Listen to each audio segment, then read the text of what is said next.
Hello students, आज हम पढ़ेंगे कि धारा एवं अपवहन वेग में क्या संबंध होता है। कल हमारा लेक्चर था, उसमें हमने बताया था कि अपवहन वेग और विभवांतर में क्या संबंध था। तो वीडी समानुपाती जो है विभवांतर आया था। और आज हम धारा और अपवहन वेग या अपवाह वेग में संबंध पढ़ेंगे। तो अभी तक जो हमने पढ़ा उसमें हमने देखा कि वीडी जो है वो प्रोपोर्शनल किसके है, ई के। वीडी जो है वो प्रोपोर्शनल है किसके, वी के। लेकिन आज हम वीडी और आई के अंदर रिलेशन पढ़ने जा रहे हैं। तो आप टॉपिक डालिएगा अपवाह वेग एवं धारा में संबंध। अपवाह वेग एवं विद्युत धारा में संबंध। विद्युत धारा में संबंध तो क्या रिलेशन है अपवाह वेग एवं विद्युत धारा में, इसके लिए हम यहां पर कुछ कंसीडरेशन करते हैं। मान लीजिए कि आपके पास में ये जो है एक चालक है और इस चालक की जो लंबाई है वो L है। ठीक, चालक की लंबाई L है। इसे हमने विद्युत स्रोत से जोड़ा है, ये पॉजिटिव टर्मिनल और ये हमारे पास में नेगेटिव टर्मिनल। इलेक्ट्रॉन जो हैं वो अपवहन वेग Vd से और बैटरी के धनाग्र की ओर गति करने लगते हैं। तो ये हमारे पास में जो है इनका अपवहन वेग है Vd। चालक की जो लंबाई है वो हम L ले रहे हैं और चालक का जो अनुप्रस्थ काट क्षेत्रफल है वो A ले रहे हैं। ठीक है, तो फिर यहां हमारी कंसीडरेशन क्या होंगी, देखिए। माना चालक की लंबाई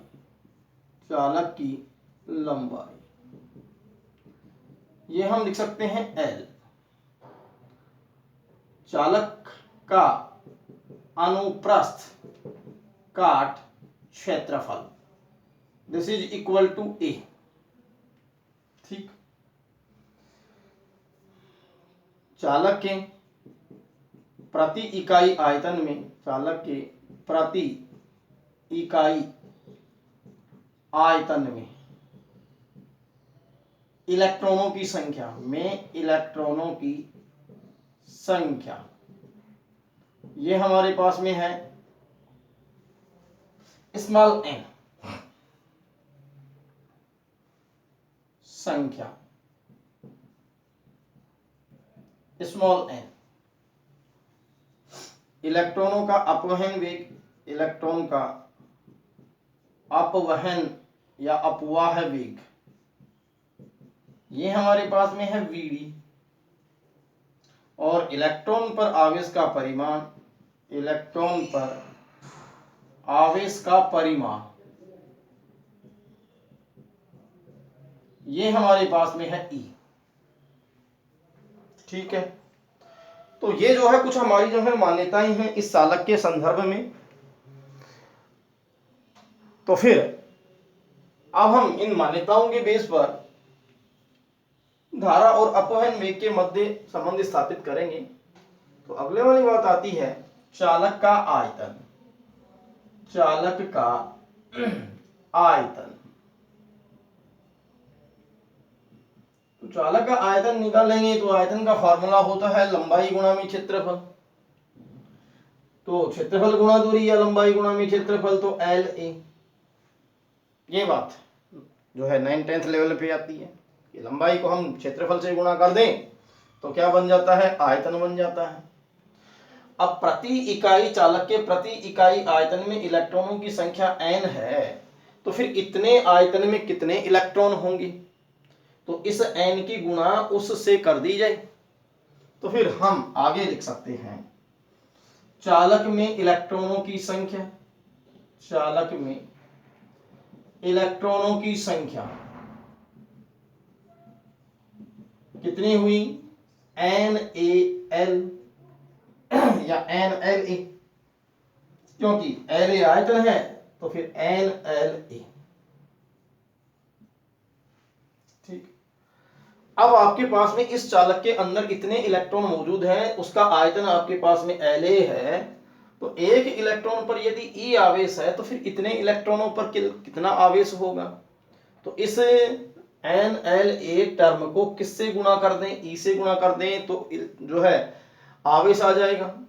तो चालक में आवेश, चालक में इलेक्ट्रॉनों पर आवेश, चालक में इलेक्ट्रॉनों पर आवेश Q इक्वल NLAE। ठीक है, ये इलेक्ट्रॉनों पर आवेश की मात्रा आ गई हमारी कंसीडरेशन के मुताबिक। इसे मैं समीकरण नंबर 1 दे देता हूं। तो इसे मैं एक समीकरण नंबर दे रहा हूं, ये नंबर 1।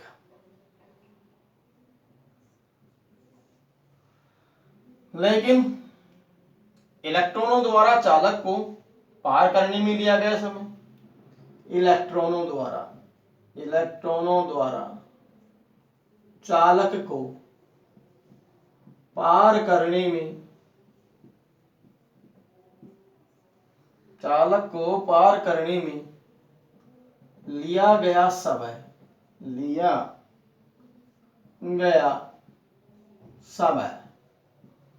अब समय कैसे निकालें? समय होता है दूरी बटे में चाल। तो T बराबर दूरी कितनी है हमारे पास में, चालक की लंबाई L, और चाल कितनी है इलेक्ट्रॉनों की, अपवयन वेग v। ये बात नंबर हमारे पास में आ गई 2। क्लियर? लेकिन जब Q का मान समीकरण 1 में है और समय का मान समीकरण नंबर 2 में है तो धारा आता है, विद्युत धारा आता है, विद्युत धारा I इक्वल Q बटे में T, ये समीकरण नंबर 3। तो अब Q का और जो T का मान है वो इसमें रख दें। तो 1, 2 व 3 से क्या रिजल्ट आया, I इक्वल Q का मान रखें NLAE अपोन में, T का मान रखें क्या, L अपोन में VD, तो इनटू में ये VD, L से L क्या हो गया, कैंसिल। तो I इक्वल क्या आ गया, I इक्वल आ गया ANEVD। ये हमारे पास में जो है धारा और अपवहन वेग में संबंध हो गया। I equal ANEVD। लेकिन हमने यहां ये देखा कि जो है I जो है वो प्रोपोर्शनल VD या VD प्रोपोर्शनल I। ठीक है, ये हमारे पास में रिजल्ट्स आए। तो ये नंबर हम कितने दे दें, 4। तो आपने जो है VD समानुपाती E किया एक बार, फिर उसके बाद में जो है दूसरी बात हम ये कहें कि VD समानुपाती कैपिटल V किया, और अगले वाली बात क्या कहें कि VD समानुपाती I भी आ गया। तो ये विद्युत धारा और अपवहन वेग में जो है वो संबंध स्थापित हो गया। तो एक बार मैं फिर से रिपीट कर देता हूं कि सबसे पहले आप इस चालक को जो है उसकी लंबाई ये कंसीडरेशन कर लीजिए। लंबाई L है, अनुप्रस्थ काट क्षेत्रफल A है, चालक के प्रति इकाई में इलेक्ट्रॉनों की संख्या n है, इकाई आयतन में। इलेक्ट्रॉनों का जो अपवहन वेग है बैटरी से जोड़ने पर वो VD है, और इलेक्ट्रॉन पर आवेश का परिमाण E है। ये तो है कंसीडरेशन। अब स्टार्ट होती है आगे की बात। चालक का आयतन, आयतन निकालोगे तो क्षेत्रफल को दूरी से गुणा कर दो, LA लंबाई को क्षेत्रफल से कर दिया। चालक में इलेक्ट्रॉनों की संख्या निकालोगे तो फिर इस LA को n से कर दो कि प्रति इकाई आयतन में n है, तो फिर इतने आयतन LA में कितने होंगे। जब एक इलेक्ट्रॉन पर E आवेश है तो इतने इलेक्ट्रॉनों पर कितना आवेश होगा, तो इसे मल्टीप्लाई कर दो। ये समीकरण नंबर 1 में किसका मान आ जाएगा, Q का। अब नंबर 2 कि इलेक्ट्रॉनों द्वारा इस चालक को यहां तक पार करने में कितना समय लिया जाएगा। तो हमें पता है कि समय होता है दूरी बटे में चाल। दूरी चालक की कितनी है, L, और चाल कितनी है, VD। तो फिर हम T equal L upon VD put कर देंगे तो Q आ गया, टाइम आ गया। लेकिन हमने पढ़ा था कि I होता है Q अपॉन में T, तो Q और T के मान पुट कर दो तो ये संबंध आ जाएगा आपके पास में। लेकिन यदि किसी चालक में नियत धारा प्रवाहित हो रही हो तो इसका थोड़ा सा और ट्रीटमेंट कर लें, इंपॉर्टेंट फैक्ट्स यहां से देख लें हम, वो देखिए क्या है।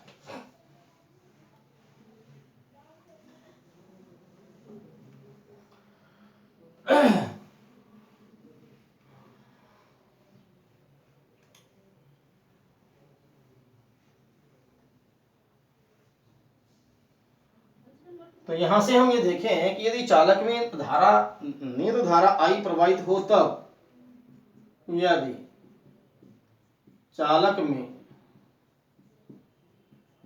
नियत धारा आई प्रवाहित हो तब समीकरण 4 से क्या रिजल्ट लिख सकते हैं? A N E V D equal क्या हो जाएगा? नियत। ये नियत हो गया।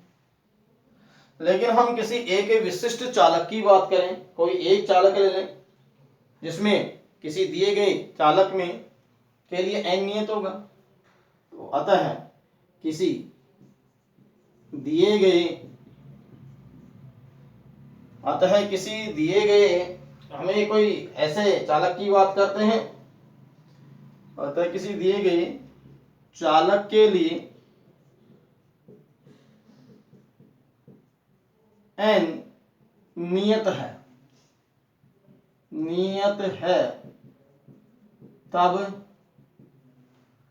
तब एन हमारे पास में नियत है, वो चालक में प्रति इकाई आयतन में इलेक्ट्रॉन की संख्या कांस्टेंट होगी और ई ऑलरेडी कांस्टेंट है, तो फिर ए वी डी इक्वल भी क्या आ गया? नियत आ गया। लेकिन यदि हम उस चालक वो असमान अनुप्रस्थ काट क्षेत्रफल का हो, तो फिर ऐसी स्थिति में क्या होगा? तो फिर हमने देखें, यदि चालक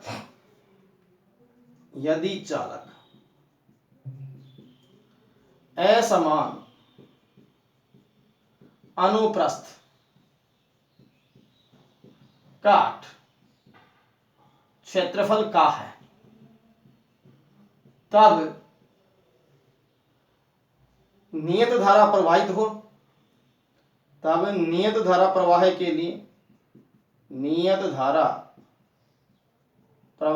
लिए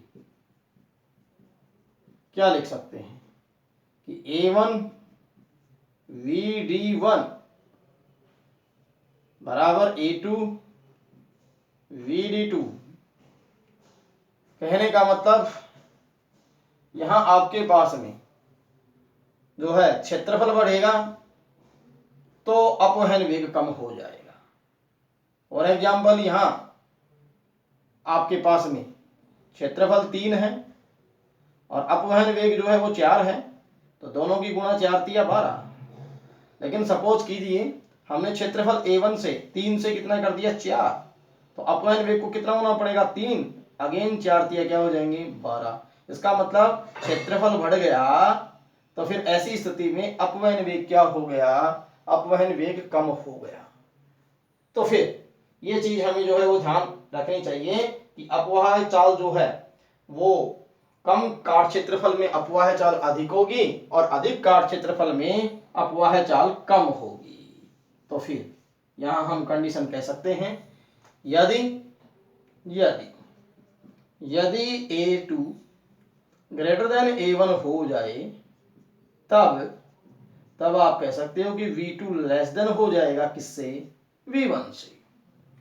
तो ये यहां से हमने सीखा कि कम अनुप्रस्थ काट क्षेत्रफल में अपवाह चाल क्या होती है?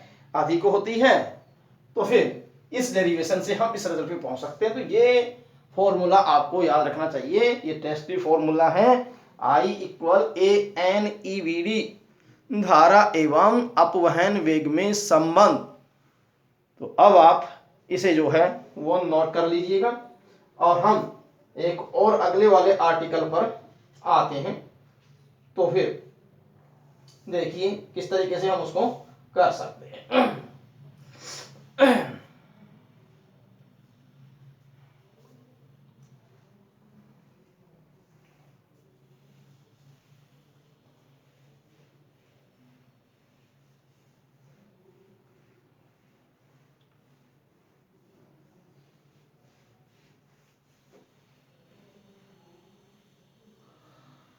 तो नेक्स्ट है हमारे पास में कि ओम के नियम का सूक्ष्म रूप क्या है, तो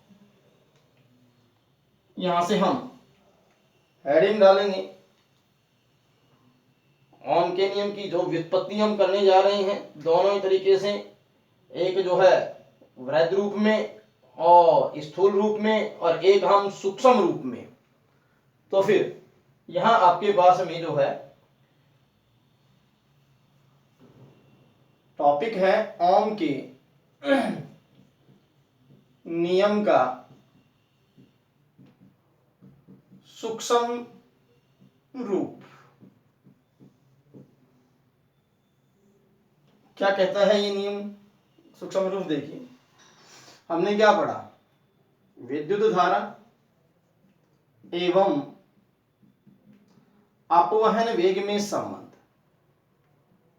अपवहन वेग में संबंध अभी अभी पढ़ा था। क्या लिखें? I equal ANEVD, equation number 1। जो भी आपके पास में ANEVD क्या है ये सिंबल, इनके बारे में लिख सकते हो। क्षेत्रफल प्रति इकाई आयतन में इलेक्ट्रॉनों की संख्या, इकाई आयतन में इलेक्ट्रॉनों की संख्या, ई इलेक्ट्रॉन पर आवेश का परिमाण,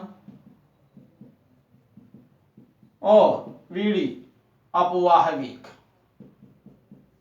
ठीक। लेकिन धारा घनत्व, धारा घनत्व, धारा घनत्व होता है J इक्वल I/A। ये बात भी आई हुई है, ये बात नंबर 2। तो फिर 1 व 2 से किस निष्कर्ष पर पहुंचे कि J का जो मान हम निकाल रहे हैं वो J का मान आएगा ANEVD divide by A cancel out, और J इक्वल हो गया NEVD। ये बात नंबर हमारे पास में हो गई 3। ठीक है। अब रही बात है VD अपवहन वेग, ये भी हमने पढ़ा है। तो इन राशियों को आपको जो है वो ब्रेक करते हुए जाना है, फंडामेंटल लेवल तक जाना है, मूल रूप तक। लेकिन VD इक्वल ई बटे में M इंटू में टो, ये बात आपने पढ़ी थी। ये इक्वेशन नंबर कितनी हो गई? 4। यहां हम कह सकते हैं कि M इलेक्ट्रॉन का द्रव्यमान है, टो विश्रांति काल है, और E विद्युत क्षेत्र की तीव्रता। तो ये दिखा दें कि E क्या है? विद्युत क्षेत्र की तीव्रता, और टो विश्रांति काल, और M इलेक्ट्रॉन का द्रव्यमान के लिए। अब यहां आप देखेंगे कि 3 और 4 को हम कनेक्टिविटी में लाएं तो फिर क्या आएगा? देखिए 3 व 4 से, 3 व 4 से क्या रिजल्ट आया? J इक्वल NE, और VD की वैल्यू मैं रख रहा हूं E अपॉन में M इंटू में टो। तो फिर यदि हम इसको J equal NE square tau by M into में E लिख दें तो कोई दिक्कत नहीं। NE square tau by M, तो NE square tau by M, ये हमारे पास में समीकरण नंबर हो गई 5। ठीक। लेकिन यहां इस समीकरण 5 में हम एक बात देखें कि ये जो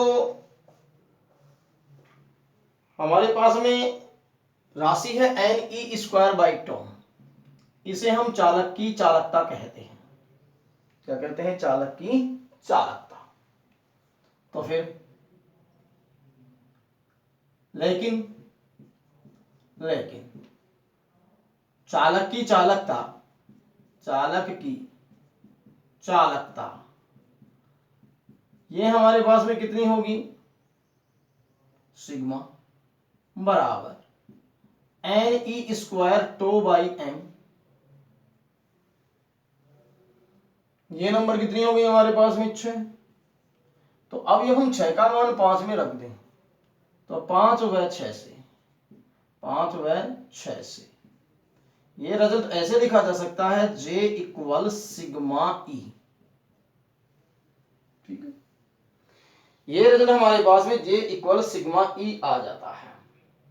तो फिर यहां हम ये कह सकते हैं कि यहां धारा घनत्व जो है वो विद्युत क्षेत्र के समानुपाती है यदि आपके पास में भौतिक परिस्थिति नियत रही, क्योंकि टो का मान जो है वो किस पर निर्भर करता है, टो का मान निर्भर करता है ताप के ऊपर।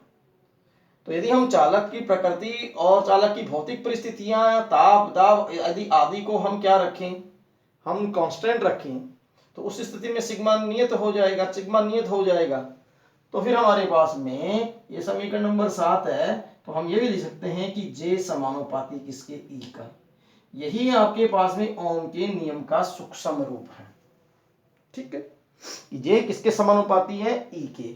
अर्थात यदि चालक की भौतिक परिस्थितियां नियत रहें तब धारा घनत्व का जो मान होता है वो विद्युत क्षेत्र के समानुपाती होता है। इसे हम ओम के नियम का सूक्ष्म रूप कहते हैं। तो अब आप लिख सकते हैं इस चीज को। देखिए कैसे आप इसको नोट कीजिएगा। मैं इसकी लैंग्वेज रखकर लिख रहा हूं इसके आगे, देखिए कैसे।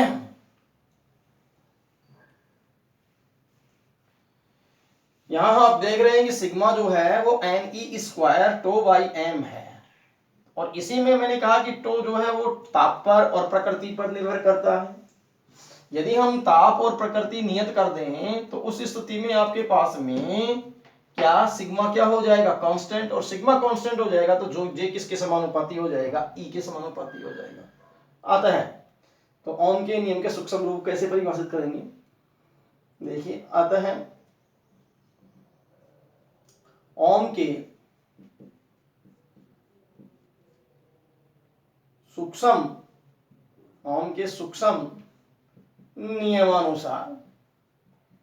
नियमानुसार किसी चालक में धारा घनत्व, किसी चालक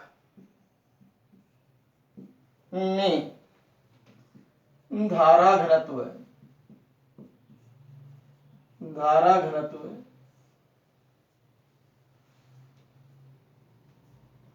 विद्युत क्षेत्र के धारा घनत्व विद्युत क्षेत्र के समानुपाती होता है। किसी चालक में धारा घनत्व विद्युत क्षेत्र के समानुपाती होता है। विद्युत क्षेत्र के समानुपाती होता है यदि चालक की भौतिक परिस्थितियां, यदि चालक की भौतिक परिस्थितियां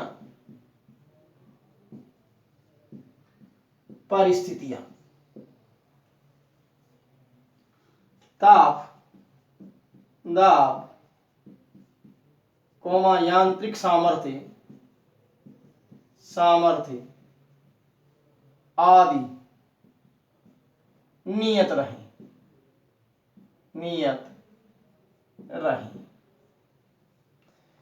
अर्थात कैसे लिख सकते हैं हम, J समानुपाती किसके, E के, और J समान बराबर किसके, सिग्मा E के। तो यदि आपका ओम के नियम का सूक्ष्म रूप जो है, एक तो उसका सत्यापन पूछा जाता है तब तो हम ऐसे करेंगे जो पिछले वाला किया था, और या हम ओम के नियम का सूक्ष्म रूप ही लिखवाए कोई तो हम उसको इस तरीके से लिख सकते हैं, J समानुपाती सिग्मा E के और J बराबर सिग्मा E, जहां सिग्मा क्या है, चालक की चालकता है, और E क्षेत्र है सिग्मा चालक की चालकता। ठीक है, तो इस तरीके से आपके पास में जो है ये ओम के नियम का सूक्ष्म रूप हो जाता है। अब हम एक और जो है ओम के जो ओम का जो नियम है वृहत रूप में या स्थूल रूप में, उसको हम प्रायोगिक उसका जो है सैद्धांतिक सत्यापन करेंगे कि स्थूल रूप में जो है ओम के नियम का किस तरीके से उस नियम को हम कह सकते हैं और उसका कैसा सैद्धांतिक सत्यापन होता है। जैसे इसका भी हमने ये सत्यापन ही किया है, सैद्धांतिक किसके, ओम के सूक्ष्म नियम का सत्यापन किया और फिर ये हमने ओम के नियम का सूक्ष्म रूप लिखा। तो अब हम आते हैं अगले नियम पर, ओम के स्थूल नियम का सैद्धांतिक सत्यापन।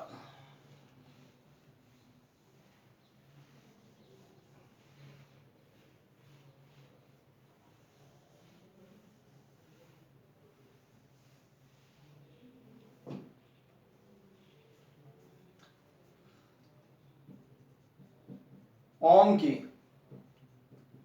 नियम का स्थूल रूप में सैद्धांतिक सत्यापन, सैद्धांतिक सत्यापन। चलिए कैसे करेंगे देखिए, एक बार फिर से हम वही बात स्टार्ट करते हैं कि विद्युत धारा एवं अपवहन वेग में संबंध। कैसे, विद्युत धारा एवं अपवाह वेग में संबंध, वेग में संबंध I equal ANEVD। Equation number 1 ये आपको लिखना है, अभी भी लिखा था मैंने। ये राशियां, एक जो लेटर हैं ये किसको इंडिकेट कर रहे हैं, क्षेत्रफल प्रति इकाई आयतन में इलेक्ट्रॉनों की संख्या, ई जो है वो इलेक्ट्रॉनीय आवेश, वीडी जो है अपवहन वेग। तो क्षेत्रफल प्रति इकाई आयतन में इलेक्ट्रॉनों की संख्या, ई इलेक्ट्रॉन पर आवेश का परिमाण और वीडी अपवाह वेग। ये हमारे पास में जो है इनकी कंसीडरेशन आ गई। ये जो क्या क्या लेटर है किसको रिप्रेजेंट कर रहे हैं ये, लेकिन वही बात, लेकिन धारा घनत्व है। कैसे लिखा जाए, जे बराबर होता है I upon A, this is equation second. 1 व 2 से हम क्या लिख सकते हैं, J इक्वल ANEVD अपॉन में A, और A से A क्या हो गया आपके पास में कैंसिल, ठीक है। लेकिन इसे हम धारा घनत्व के पद में नहीं लेंगे, यहां से मैं इसको मिटाता हूं, आपको सिर्फ यहां तक ही एक बार लिखना है I इक्वल ANEVD, लेकिन अपवहन वेग, लेकिन अपवाह वेग, डायरेक्ट अपवाह वेग का मान रखोगे, अपवाह वेग वीडी होता है ई अपॉन एम इंटू मिट्टो। ये बात नंबर 2। क्या क्या लेटर आई, ई विद्युत क्षेत्र की तीव्रता, तो विश्रांति का और तो के बाद m इलेक्ट्रॉन का द्रव्यमान। क्लियर। अब हम यहां ये देख रहे हैं, ये मान इसमें रखना पड़ेगा, तो 1 व 2 से क्या रिजल्ट आया देखिएगा, I इक्वल कितना आ जाएगा, I इक्वल ANEVD की वैल्यू ई बटे में m इंटू में टू, और I इक्वल ANE स्क्वायर, ये स्क्वायर हो गया, और ANE स्क्वायर तो बाई m इंटू में E। ये बात नंबर 3।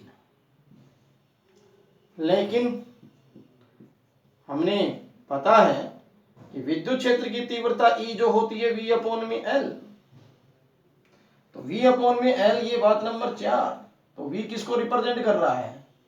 V हमारे पास में है चालक के सिरों पर विभवांतर, सिरों पर विभवांतर, और L है चालक की लंबाई, चालक की लंबाई। तो जब हम ये इस विद्युत क्षेत्र की तीव्रता E का जो सूत्र है V अपॉन L, ये हम यदि मान लो कि 4 में रख दें तो क्या चीज आएगी?